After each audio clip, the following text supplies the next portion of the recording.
Chers frères et sœurs, sachez que les actes obligatoires du wudu sont en nombre de 6.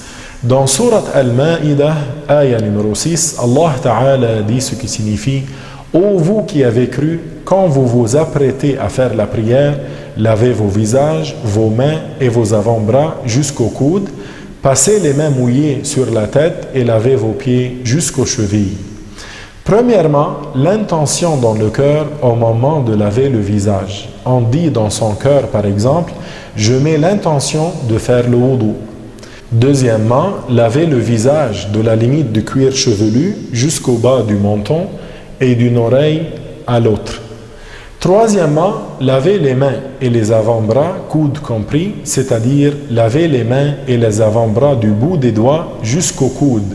Le coude est l'os qui fait la jointure de l'avant-bras et du bras. Quatrièmement, passer la main mouillée sur une partie de la tête. Cinquièmement, laver les pieds jusqu'aux chevilles, c'est-à-dire chevilles comprises. Les chevilles sont les deux os qui dépassent au-dessus du pied. Sixièmement, respecter l'ordre, c'est-à-dire qu'on fait l'intention au moment de laver le visage, puis on lave le visage, ensuite les mains et les avant-bras, ensuite on passe la main mouillée sur une partie de la tête, puis on lave les pieds.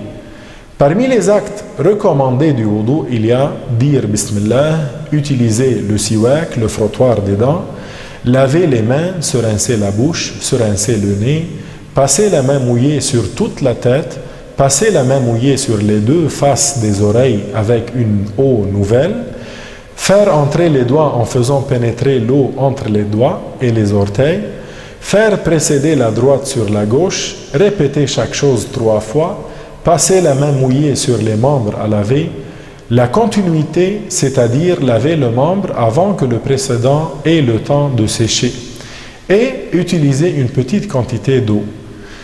D'autre part, parmi les causes de l'annulation du wudu, il y a premièrement, la sortie de quelque chose par les orifices inférieurs, comme l'urine, des selles, du gaz ou des vers. Deuxièmement, toucher le sexe ou l'anus d'un être humain avec le plat de la main par contact direct. Troisièmement, dormir autrement que dans la position assise, le postérieur bien collé à l'endroit où l'on est assis. Quant à la somnolence, elle n'annule pas le wudu. La somnolence, c'est l'état dans lequel on entend la parole, mais on ne la comprend pas et dans lequel on ne rêve pas. Quatrièmement, perdre la capacité de distinction.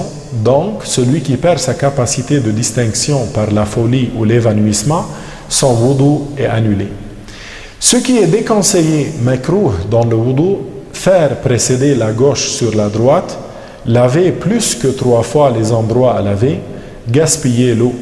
La parole en disant autre que des paroles de bien, délaisser la tasmiya, ça veut dire délaisser de dire Bismillah en commençant le wudu. Voilà mes propos. Walhamdulillahi Rabbil Alamin.